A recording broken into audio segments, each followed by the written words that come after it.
El título que le he colocado a la reflexión del día de hoy, Revelaciones. Y hoy vamos a hablar del último libro de los textos sagrados del cristianismo.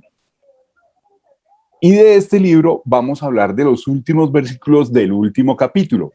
Es decir, vamos a hablar del capítulo 22 del libro del Apocalipsis. Al empezar así, en esta mañana, es como si leyéramos un libro no desde el principio, sino que empezáramos por el final. Entonces, yo me hago una pregunta y le hago una pregunta a ustedes en esta mañana. ¿Cuántos libros de los que usted ha leído los ha empezado leyendo por el final o los ha iniciado leyéndolos desde el principio? Quizás muy pocos de nosotros tengamos la costumbre de empezar a leer un libro por el final, porque obviamente ya uno sabe en qué va a terminar. Entonces uno quiere como que iniciar, ir con toda la trama, llegar al famoso, toda la trama, luego al nudo y luego al desenlace para poder saber qué ocurre al final. Pero, ¿cuál libro de los que ustedes han empezado a leer, y ya no me refiero a nosotros como lectores, sino qué autores empiezan sus obras por el final y no por el principio? Es decir, la primera página o los primeros párrafos te hablan del final del libro y no del principio. Bueno, dentro de los muchos ejemplos que ustedes podrían dar, yo puedo dar uno, puedo mencionar uno que empieza por el final. Y ese libro es 100 años de soledad de Gabriel García Márquez, que empieza de la siguiente manera. Permítame, leo. Muchos años después, frente al pelotón de fusilamiento, el coronel Aureliano Buendía se habría de recordar aquella tarde remota en que su padre le llevó a conocer el hielo. Macondo entonces era una aldea de 20 casas de barro y caña brava, construida a la orilla de un río de aguas diáfanas que se precipitaban por un lecho de piedras blancas y enormes como huevos prehistóricos. El mundo era tan reciente que muchas cosas carecían de nombre y para mencionarlas había que señalarlas con el dedo. Así empieza García Márquez su obra 100 años de soledad. Y obviamente está hablando del momento en que el coronel se encuentra frente al pelotón de fusilamiento, y eso se encuentra mucho después en la obra de 100 años de soledad. Hoy vamos a hablar de Apocalipsis capítulo 22, versículos 12 al 14, 16, 17 y 20, 21, que ya lo hemos leído en esta mañana. He aquí yo vengo pronto y mi galardón conmigo, soy el alfa y la omega, el principio y el fin, el primero y el último. Y bueno, ahí seguimos leyendo la lectura que hizo muy bien César. Entonces, si vamos a hablar del libro del Apocalipsis, lo primero que nos preguntamos es, ¿qué significa la palabra Apocalipsis? Pues bien, la palabra Apocalipsis significa revelación, y así es como empieza el libro del Apocalipsis en el capítulo 1, versículo 1. Leemos el Apocalipsis o la revelación de Jesucristo que Dios le dio para manifestar a sus siervos las cosas que deben suceder pronto. Es decir, el libro mismo en el primer versículo, en el capítulo 1, nos describe o nos dice qué significa Apocalipsis, es decir, revelación. Y esa frase sobre las cosas que han de suceder pronto, que dice el versículo 1, es que los seres humanos nos hemos imaginado innumerables acontecimientos, desde la época de Jesús y la iglesia primitiva hasta nuestros días. La humanidad estuvo como muy tranquila con respecto a las cosas del fin y de lo que sucedería hasta los 1500 años antes de Cristo. Los egipcios, los sumerios, los babilonios, los indoiraníes y los demás pueblos estuvieron de acuerdo en que el mundo había sido establecido por los dioses y que aún era vigilado por esos mismos dioses y que seguiría siendo siempre así. No es que el mundo ordenado no sufriera alteraciones, pues habían fuerzas caóticas, inquietantes, amenazadoras, y con todo eso el orden del mundo nunca sería ni destruido ni transformado. Hasta donde sabemos, el primero que rompió con esta visión estática del mundo y habló del mundo actual, imperfecto, inestable, y que sería reemplazado por un mundo nuevo, perfecto y sin amenazas, fue el profeta iraní Zaratustra, conocido por la versión griega de su nombre Zoroastro. ¿Cuándo pasó esto? Por lo menos hay tres opiniones diferentes con respecto a en qué momento aparece Zoroastro en la historia de la humanidad. Algunos lo ubican en el siglo VI antes de Cristo. Otros lo ubican entre el 1400 y el 1000 antes de Cristo. Y otros dicen que él vivió por allá 8000 años antes de Cristo y que perteneció a una sociedad desarrollada y muy antigua y espiritual. El nombre Zoroastro significa el que sabe domar caballos o bien el que tiene camellos de trabajo. El impacto que el zoroastrismo ejerció sobre los judíos y sobre los cristianos fue muy, muy, muy grande. Conceptos como ángeles y demonios y el fin de este mundo entraron al judaísmo y al cristianismo por el zoroastrismo. Eso es importante tenerlo en cuenta. Cuando en el exilio el pueblo de Israel tiene contacto con los persas, ellos impactan con este tipo de pensamiento donde hay ángeles, hay demonios, hay el fin del mundo, y todo eso entra al judaísmo y luego posteriormente al cristianismo con toda esta filosofía. Para mencionar de pronto un autor más contemporáneo, estamos hablando de Nietzsche. Nietzsche escribió un libro que se llamó Así hablaba Zaratustra. Obviamente está hablando de algunos aforismos de Zoroastro. Entre los judíos, en la época que se llama del Segundo Templo, que eso va más o menos del siglo VI antes de Cristo a más o menos el 250 después de Cristo, algunos lo ubican en el momento de la destrucción del templo en Jerusalén, hay un tiempo que se llama la época intertestamentaria. Esa va del segundo siglo antes de Cristo a 100 años después de Cristo. En ese tiempo, en esa época, se desarrolla un tipo de literatura que los especialistas, a partir de Federico Luque, en el año 1833, llamaron literatura apocalíptica. Y el libro del Apocalipsis, que hemos leído en esta mañana, hace parte de esa literatura llamada apocalíptica. Ya hemos mencionado que no solo existe un solo Apocalipsis, sino que hay muchos, tanto del Antiguo, por lo menos unos 22 Apocalipsis, y del Nuevo Testamento, por lo menos 10 Apocalipsis más que el de Juan. El tema del Apocalipsis tuvo un resurgimiento entre los siglos XVIII y XIX, y formidablemente en el siglo XX con el descubrimiento de los textos del Mar Muerto y los textos gnósticos de Nag Hammadi, donde se encontraron muchas copias de muchos apocalipsis diferentes al Apocalipsis de Juan. Déjenme contarles una historia. Un señor que se llamó Johannes Stoffler fue un científico del siglo XVI. Fue muy respetado, era una figura religiosa en Alemania. Este señor, Stoffler, fue profesor de astronomía y matemáticas en la Universidad de Tübingen. Después él llegó a ser rector de esa universidad. Stoffler, en el año de 1499, aquí entre paréntesis, América se supone que los españoles llegaron en el año de 1495, trazó el movimiento de los planetas y descubrió que en 25 años formarían una alineación con la constelación de Piscis.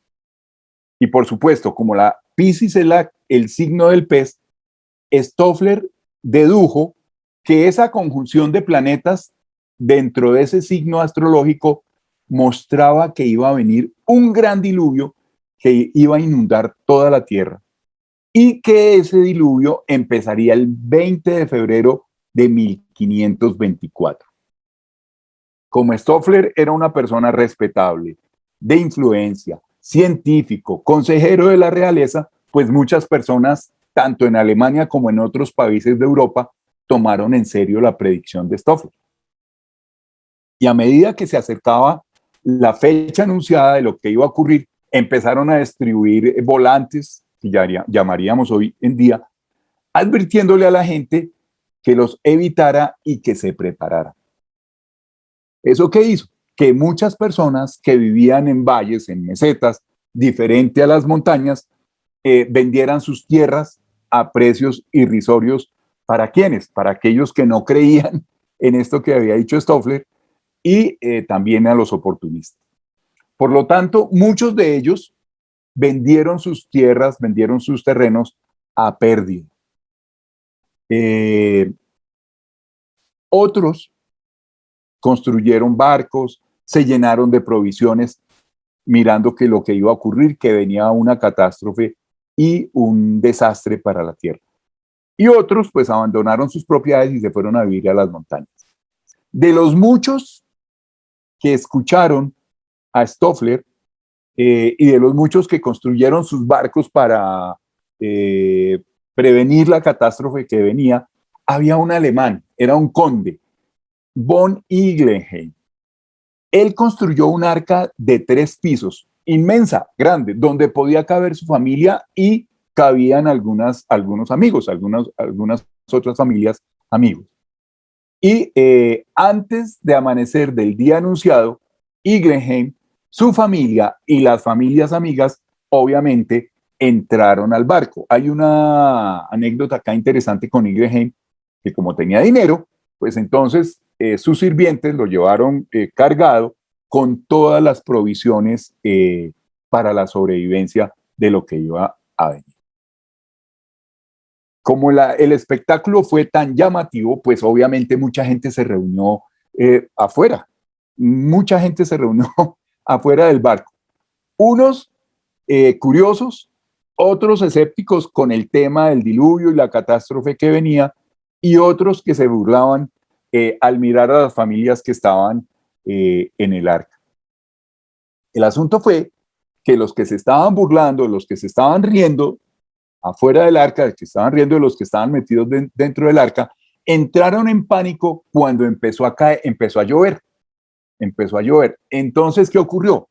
Pues toda esa multitud de gente que estaba fuera del arca, el barco, salió corriendo hacia el barco.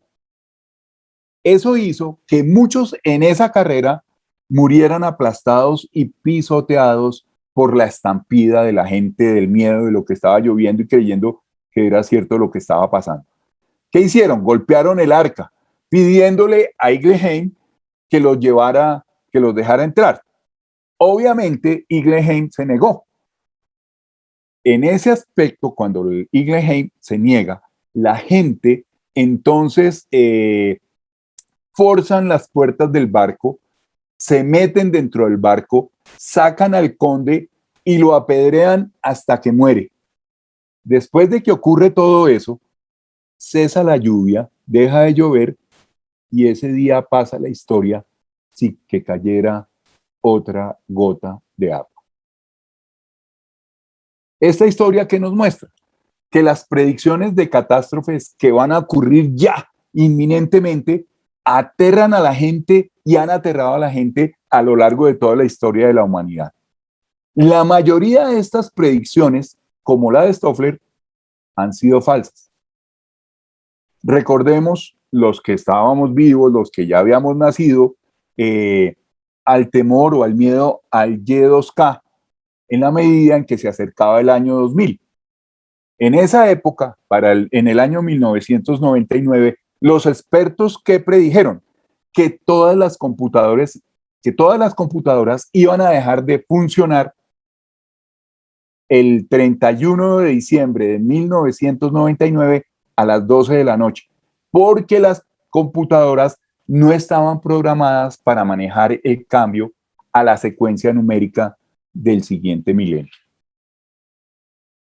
Ahora, con esto que les he contado de Stoffler, con esto que ocurrió en el año de 1999 en nuestra época, entonces uno se puede hacer la siguiente pregunta. ¿Cómo puedo diferenciar o cómo puedo saber una predicción falsa de una verdadera? ¿Cómo puedo saber si es cierto o falso?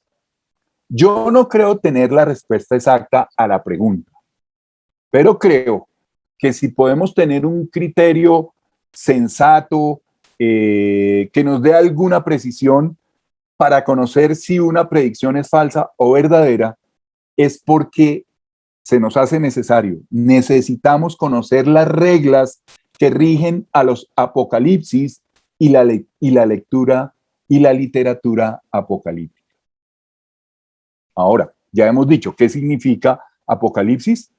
Bueno, pues la palabra apocalipsis del griego significa correr el velo para dejar a la vista de todo lo que estaba cubierto y oculto tras de ese velo. Es como cuando en el teatro corremos las cortinas del escenario y entonces vemos todo lo que hay detrás de las cortinas nosotros como espectadores.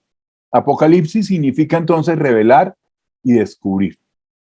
Entonces, ¿qué es un apocalipsis? Bueno, el apocalipsis es un género literario de revelación, contado de una manera narrativa, es una narración. Y esa revelación narrada es dada por un ser de otro mundo, que puede ser un ángel, que puede ser Dios, que le dan esa revelación a un ser humano, es decir, a un terrícola, un ser de otro mundo, un ángel o Dios que se comunica con un ser humano, con un hombre o con una mujer. ¿Para qué? Para decirle verdades, pero para mostrarle unas verdades que no son de este mundo. Podríamos decirlo de esta manera.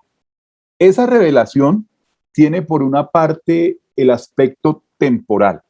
¿Por qué? Porque apunta a la salvación del fin, de las cosas últimas del hombre, como la muerte, como el más allá, que ocurre después de la muerte con los seres humanos.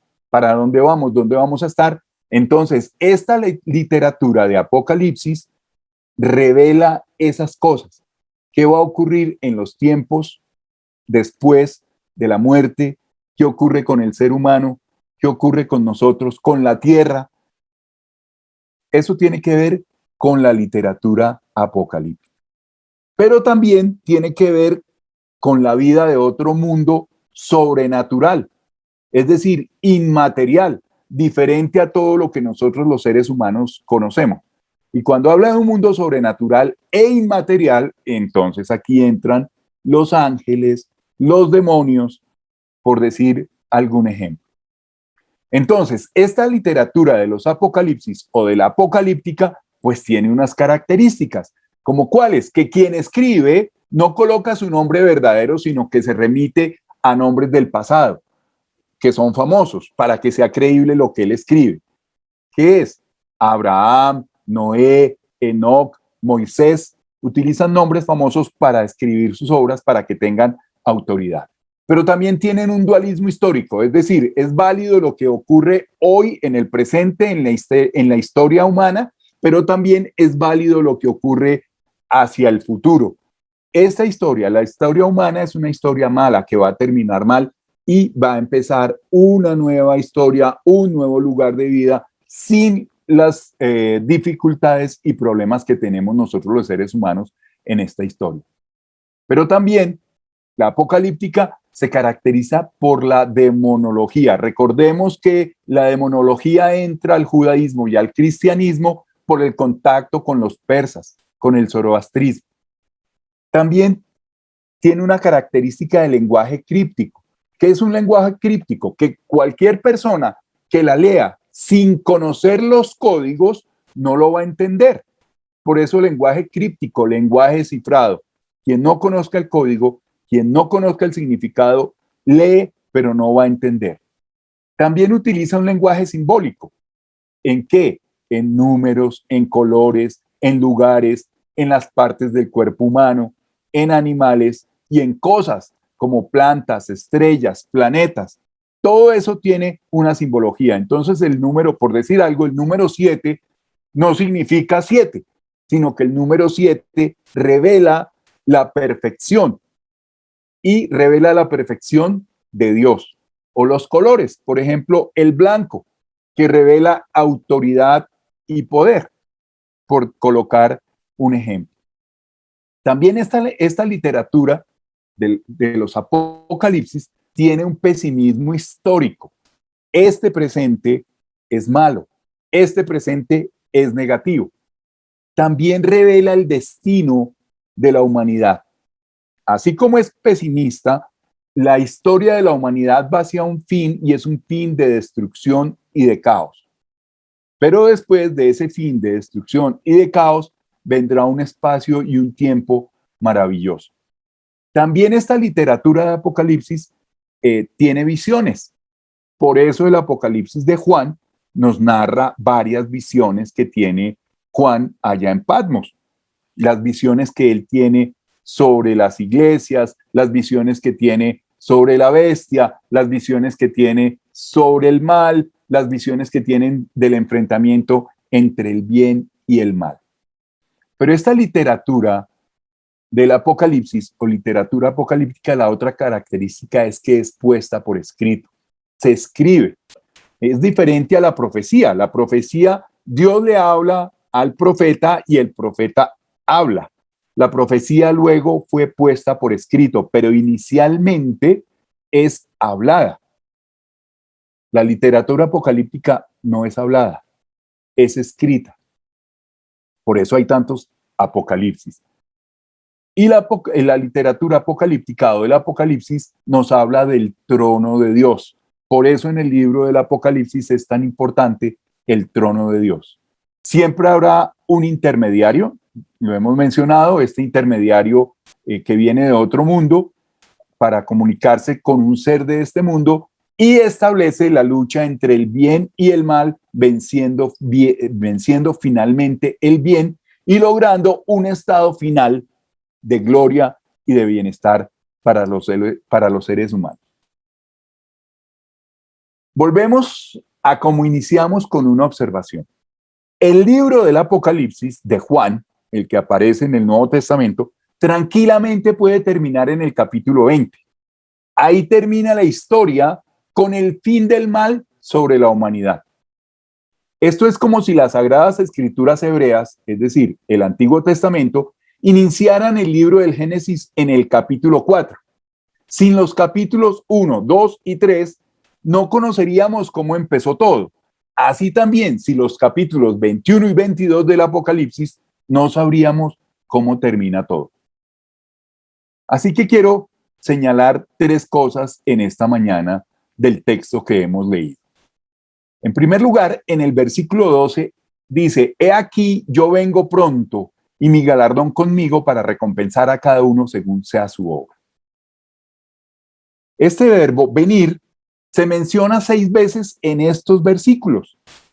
Parece indicar que las comunidades que estaban bajo sufrimiento, persecución, aflicción, por un buen periodo de tiempo, se les había olvidado que el Señor de la vida y de la historia volverá. Bajo condiciones difíciles, y bajo condiciones de ver la solución a largo plazo, pues las personas tienden a desanimarse, a desinflarse, a bajarse de nota, a estar down, a ser pesimistas, porque no ven la solución inmediata. Y eso nos ocurre a todos los seres humanos. Cuando una situación adversa se demora en el tiempo, se prolonga, y uno esperaría ver la acción de Dios de manera inmediata, pues cuando no ocurre eso, muchas personas les ocurre lo que hemos mencionado y de pronto llegan hasta renegar de la fe, negar a Dios, negar que Dios puede ser bueno, que Dios tiene un plan bondadoso, porque el sufrimiento, la persecución, el dolor y la aflicción los llevan a pensar de esa manera. Sin embargo, acá, cuando el Señor mismo menciona que Él va a venir, está diciéndoles que Él está con ellos, que a pesar de las circunstancias que están viviendo, las cosas, aunque se demoren, Él va a tener una solución y una salida, que no nos va a dejar solos, pero sobre todo, que el presente mundo será transformado y ya no habrán esos dolores, sufrimientos, soledades, angustias, amarguras, desilusiones, falta de perrenque, falta de fuerza, falta de ganas y ánimos para vivir. El Señor dice: yo vengo pronto. Eso hace que Mateo haga una corrección. ¿Qué corrección hace Mateo? Mateo dice, al final de su evangelio, yo estoy con ustedes todos los días. ¿Hasta cuándo? Hasta el fin del mundo. Todos los días. La presencia de Jesucristo resucitado en medio de la comunidad. La presencia de Jesucristo resucitado en nuestras vidas. Yendo delante de nosotros, dándonos el ánimo y dándonos la mano para decir, para adelante, un paso más, avance, no se quede, no se detenga, puede continuar. Eso lo necesitamos cada uno de nosotros cuando enfrentamos situaciones en nuestra vida. Laboral, económica, social, sentimental, de salud. Todas estas situaciones a veces nos hacen percibir que Dios está lejos o percibir que la solución de Dios va a estar muy lejos, como acá en el libro del Apocalipsis, donde él dice, yo vengo pronto. Y Mateo lo corrige diciendo, yo estoy con ustedes todos los días hasta el fin del mundo. Y ese yo vengo pronto es una palabra griega que se menciona Maranata.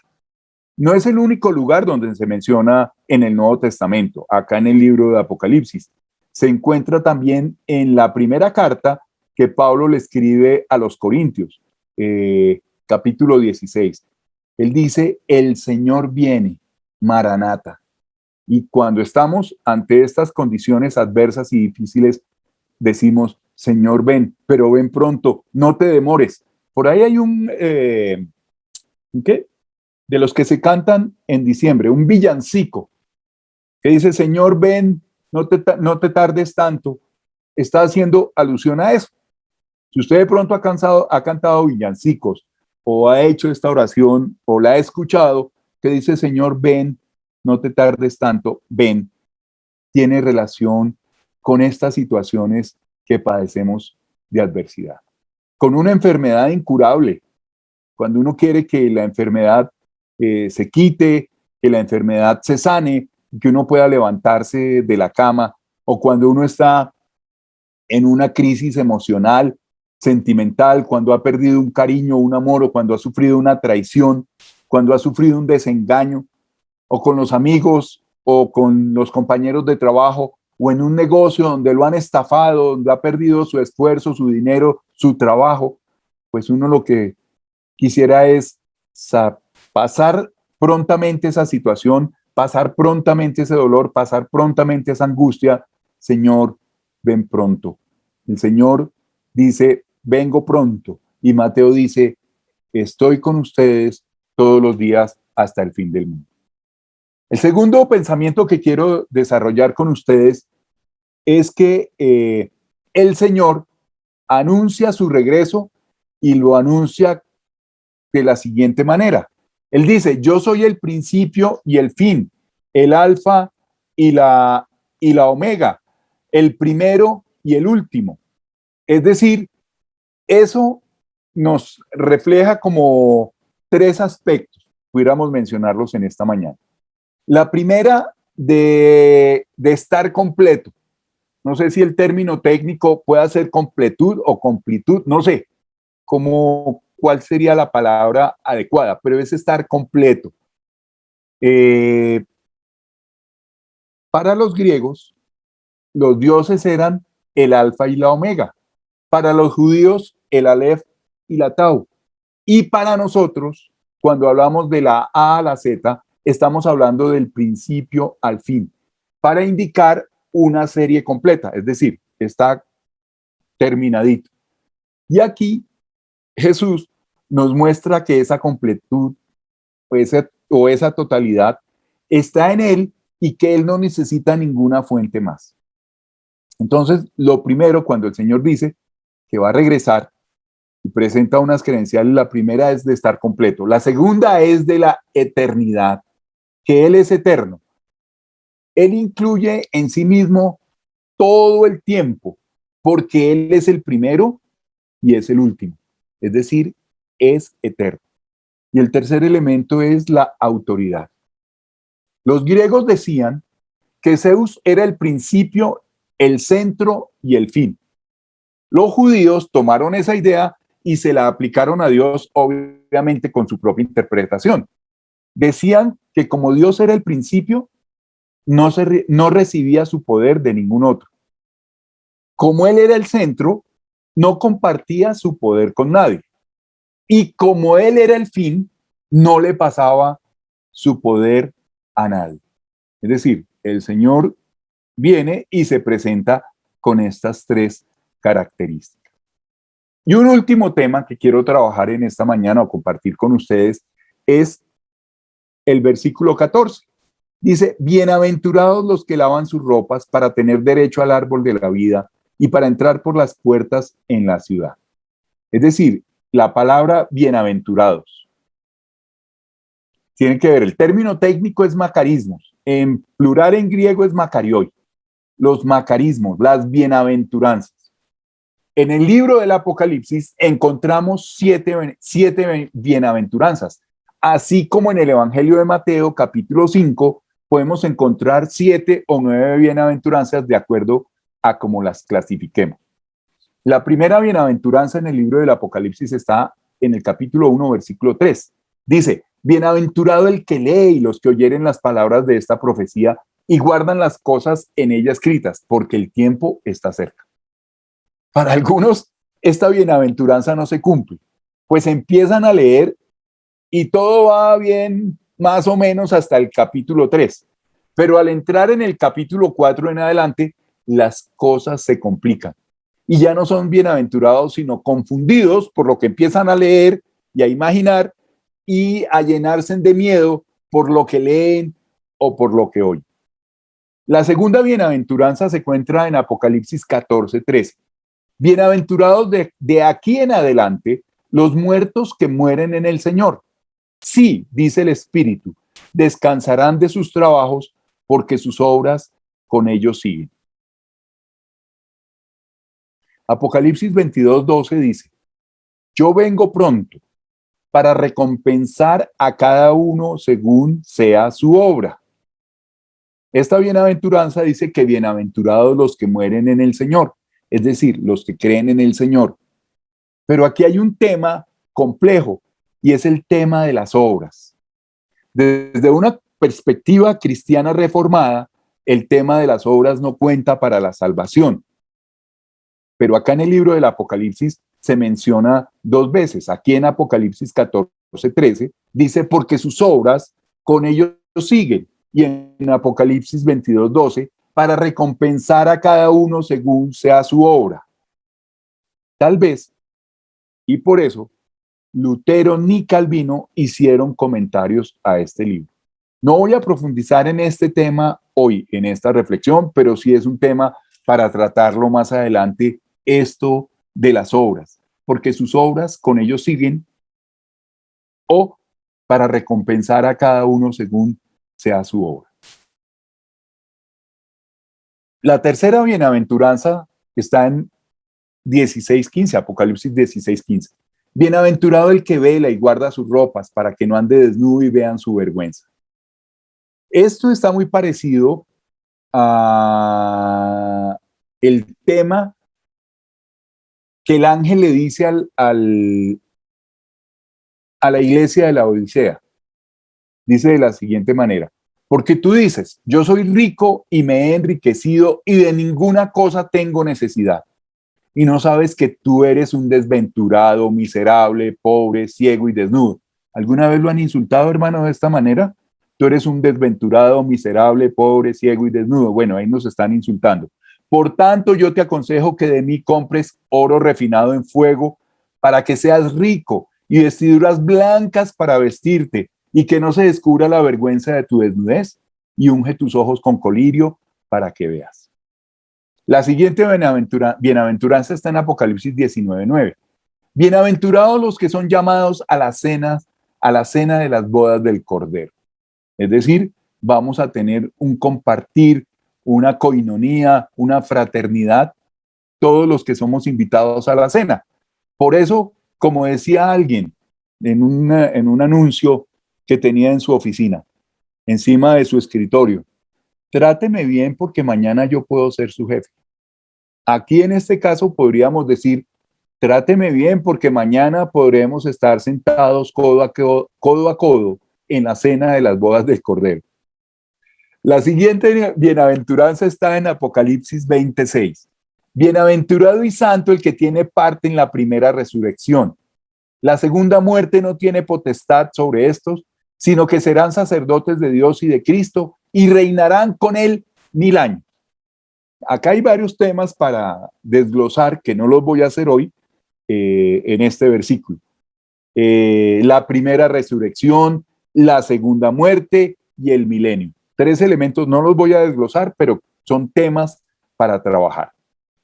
Y las 2 últimas bienaventuranzas, Apocalipsis 22:7, bienaventurado el que guarda las palabras de la profecía de este libro. Hemos dicho que el género literario del libro del Apocalipsis es una mezcla de 3 géneros: el apocalíptico, el profético y el epistolar. Acá está diciendo que bienaventurado el que guarde las palabras de la profecía, señalando el elemento profético del texto o las partes proféticas que tiene este libro. Y la última bienaventuranza, 22:14, Apocalipsis 22:14. Bienaventurados los que lavan sus ropas. ¿Recuerdan lo que hemos leído allá que le dijo al ángel de la Odisea y donde está hablando de las vestiduras blancas? Para tener derecho al árbol de la vida y para entrar por las puertas en la ciudad. Algunas versiones no tienen que lavan sus ropas y algunas versiones protestantes hasta más o menos mediados del siglo XVIII traducían que lavaban, tenían otra traducción y es quienes cumplen sus mandamientos. Más o menos hasta el siglo XVIII esa traducción luego se cambió por quienes lavan sus ropas. ¿Los traductores se inventaron quienes lavan sus ropas? No. Es que hay unos escritos que hablan sobre guardar los mandamientos y otros escritos que escribieron quienes lavan sus ropas. Lo que pasa es que las 2 formas de escritura son muy parecidas y posiblemente pudo haber un error en los copistas. Es decir, en todo este tema, el libro del Apocalipsis nos promete una bienaventuranza. Es decir, bienaventurados, felices, gozosos, pudiéramos decirlo de alguna manera, y eso es lo que se espera de nosotros cuando nos acercamos a este tipo de literatura como el Apocalipsis, entendiendo que tiene unos códigos para ser leído y entendido. Para concluir, la apocalíptica la apocalíptica es hija de la profecía y madre de la teología cristiana, han dicho algunas personas. Es decir, remiten la apocalíptica a la profecía. Otros han dicho que la apocalíptica es hija de la sabiduría, no de la profecía, sino del elemento sapiencial, como los textos que encontramos en las Sagradas Escrituras